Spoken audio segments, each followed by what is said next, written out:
Recently, I made a video called Complementarianism versus Biblical Patriarchy Explained, where I gave a history of both terms and explained why people identify with one term over the other. That is my tribe. But in researching that video, one thing became very clear to me. Biblical patriarchy won't last unless something changes. You see, this isn't the first time that we've seen this movement gain steam. There was a wave of it in the late 1990s and early 2000s, then it all came crashing down, and people couldn't distance themselves from the term fast enough. In today's video, I want to explain what I've seen, why I'm concerned, and what needs to happen to avoid biblical patriarchy being discredited again. The term biblical patriarchy is not time-tested. It emerged in the 1990s shortly after complementarianism was coined in 1987.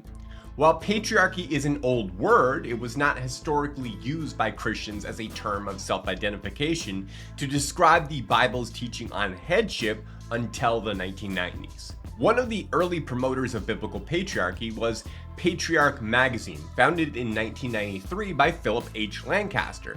The magazine's mission was to promote a Christ-like manhood that is, quote, neither tyrannical nor wimpy. It remained in print until 2004. Then in 1998, Vision for Ministries was founded by the now disgraced Douglas Phillips, who had a lengthy sexual relationship with the family's young nanny. Vision Forum was more than just a niche ministry. At its height, it was a major force in conservative homeschooling and family discipleship circles. Vision Forum Ministries 2010 Mother of the Year, accompanied by her husband Jim Bob, Michelle Duggar. It produced books, films, toys, and hosted widely attended conferences that shaped an entire generation's view of courtship, education, and gender roles. Before its fall, Vision Forum produced a document entitled The Tenets of Biblical Patriarchy, co-authored by Patriarch magazine's Philip Lancaster as well as R.C. Sproul Jr. This document laid out a detailed vision of male leadership that extended beyond the home and church into all areas of life. Unlike complementarianism, which is anchored to the Danvers Statement, a document one can point to and say, this is what complementarianism teaches, biblical patriarchy has no universally accepted statement. The closest equivalent is the Tenets of Biblical Patriarchy published by Vision Forum. In that document, the authors state, there have been public statements recently against legalistic patriarchy and hegemonic patriarchy, which have convinced us of the need for some kind of summary statement. This document is offered in an attempt to clarify what we mean by biblical patriarchy. So we can see that this was a conscious attempt to define biblical patriarchy in official terms, essentially the Danvers Statement for the patriarchy camp. The document also tied several specific role-based positions directly to the definition of biblical patriarchy, such as, until she is given in marriage, a daughter continues under her father's authority and protection. And, it is not the ordinary and fitting role of women to work alongside men as their functional equals in public spheres of dominion, industry, commerce, civil government, etc. These ideas largely define what biblical patriarchy looked like from its rise in the 1990s until 2013 when Vision Forum shut down following Doug Phillips' resignation. Then in March 2014, just 4 months after Phillips' fall, Bill Gothard, the founder of the Institute in Basic Life Principles, resigned amid allegations of inappropriate conduct involving dozens of young women. Gothard was one of the most influential voices promoting patriarchal family structure in American evangelicalism during the late 20th century. His teachings emphasized female submission, discouraged higher education and employment for daughters, and promoted a courtship model in which the father mediated all romantic relationships. This 1-2 punch of these two leaders falling morally led to the term biblical patriarchy becoming tainted. Many who had once embraced it suddenly went quiet or publicly disavowed the term. One of these people was Michael Ferris, the founder of the Homeschool Legal Defense Association and the chancellor at Patrick Henry College. In a 2014 article published by World Magazine titled "Homeschool Leader Disavows Patriarchy," he publicly distanced himself from the term. The article said, citing articles from the now defunct website of Vision Form Ministries, Ferris said Phillips' brand of patriarchy offers an imbalanced and, in my personal opinion, unbiblical view of the roles of men and women. Ferris disavowed any idea that women should not vote, that higher education is not important for women, or that unmarried adult women are subject to their father's authority or should stay home until they marry.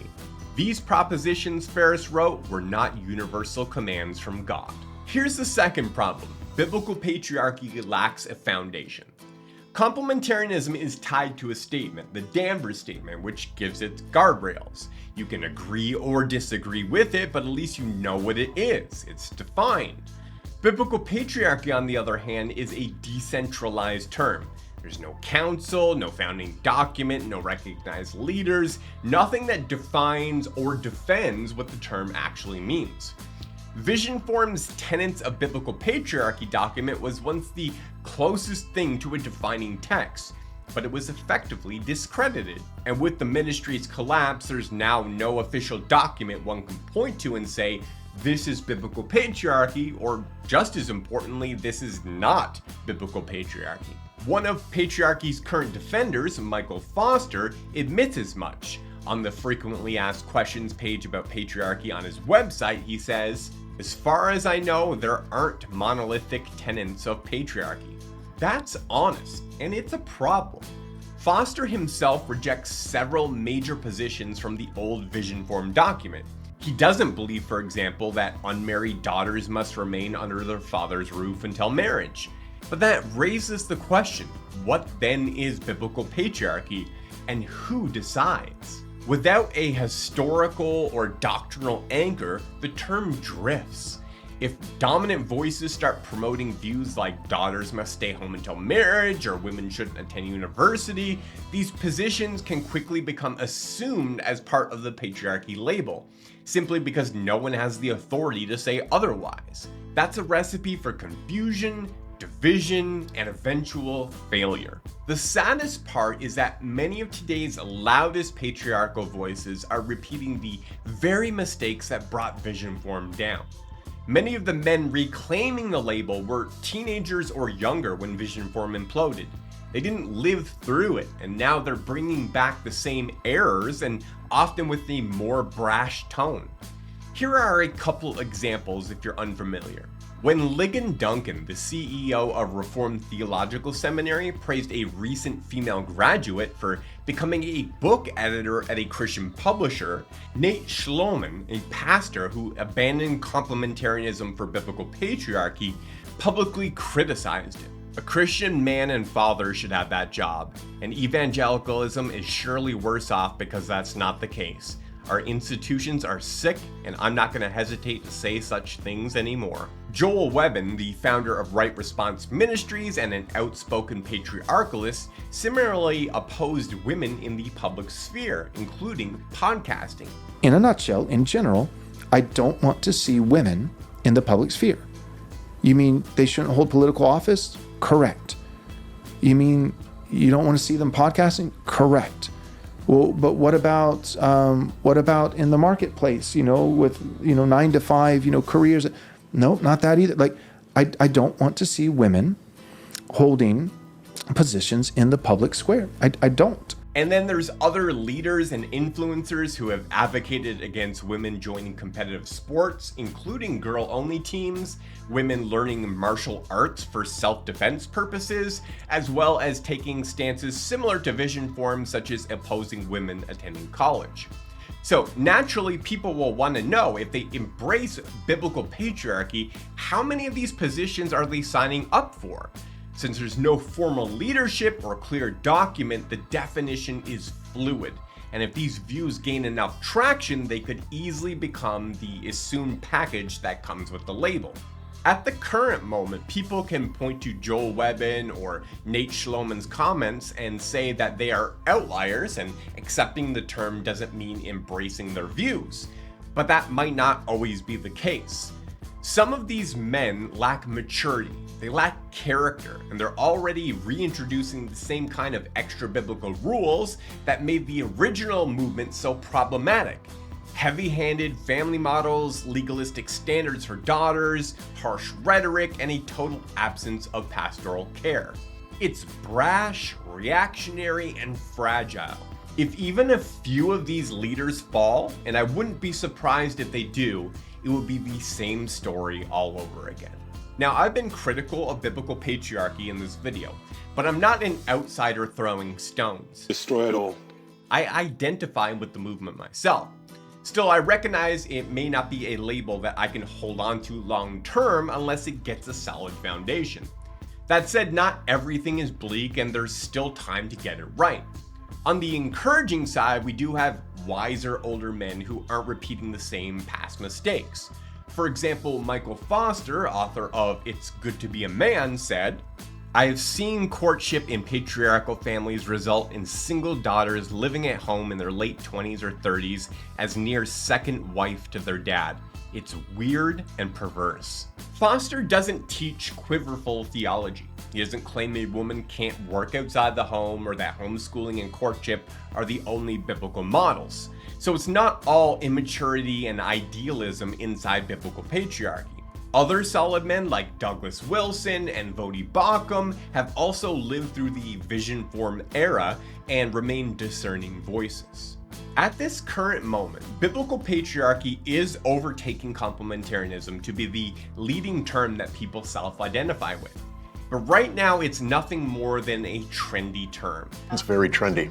It's the new hip way to distance yourself from limp-wristed complementarianism. It says, I'm not soft, I like hard truths. Give it to me straight. It's gonna have its run, but it's gonna disappear again after a few high-profile falls or after the term morphs into something legalistic and unrecognizable. But we don't have to resign ourselves to that end. If biblical patriarchy is gonna last, its most mature leaders must step up and provide real leadership, starting with a founding document.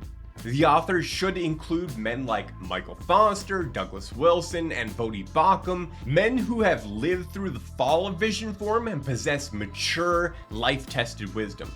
They shouldn't repudiate everything associated with vision form, but should recognize that while some teachings were indeed harmful, others are biblical or sound wisdom and are worth preserving. They must be able to speak that hard-earned wisdom into the lives of young and idealistic men and women. The drafters must also exclude unstable personalities who are ticking time bombs with a high likelihood of ministry collapse. Ideally, the document should have ecumenical input, not just from Baptists and Presbyterians, but also Lutherans, Anglicans, and other traditions. Multi-generational and cross-denominational collaboration makes for a better statement, one that avoids theological blind spots and enjoys broader acceptance. Without that kind of foundation, biblical patriarchy risks morphing into something that no one is going to want to self-identify as. In the final section of this video, I mentioned a few seasoned leaders, men like Douglas Wilson, who had the maturity and life-tested wisdom needed to help rebuild biblical patriarchy on a solid foundation. If you want to go deeper on this topic, one book worth reading is Wilson's The Covenant Household. It explores how the biblical family functions as a cohesive unit under the headship of the father and unpacks the nature-based distinctions between men and women. I've got a link to the book in the video description. Thanks so much for watching. If you found it helpful, would you mind clicking like before you leave? And if you want more content like this in your feed, click subscribe and hit the notification bell. See you in the next video.